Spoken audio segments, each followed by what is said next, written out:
எதற்கு யா அல்லாஹ் என் தாய் தந்தைக்கு நன்றி செலுத்த வேண்டும்? உங்கள் தாய் தந்தை உங்களுக்கு செல்வத்தை கொடுத்திருக்கலாம், கொடுக்காமல் இருக்கலாம். உங்களுக்கு கல்வியை கொடுத்திருக்கலாம், கொடுக்காமல் இருக்கலாம். உங்கள் மீது சொத்துக்களை சேர்த்து வைத்திருக்கலாம், சேர்த்து வைக்காமல் இருக்கலாம். உங்களை நல்ல முறையில் பராமரித்திருக்கலாம், பராமரிக்காமல் இருக்கலாம்.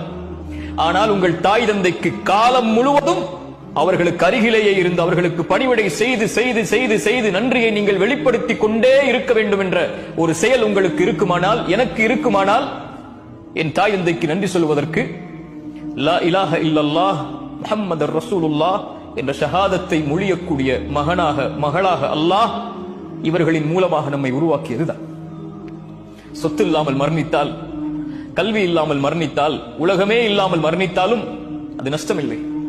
ஆனால் இந்த ஈமான் இல்லாமல் மரணித்தால் அல்லாஹ் அதை இந்த தாய் தந்தை வாயிலாக அல்லாஹ் நமக்கு கொடுத்திருப்பதற்கு நன்றி செலுத்த மறந்து விட்டால், காரணங்களை தேடிக்கொண்டிருந்தால், என் தாய் தந்தைக்கு நான் எதற்கு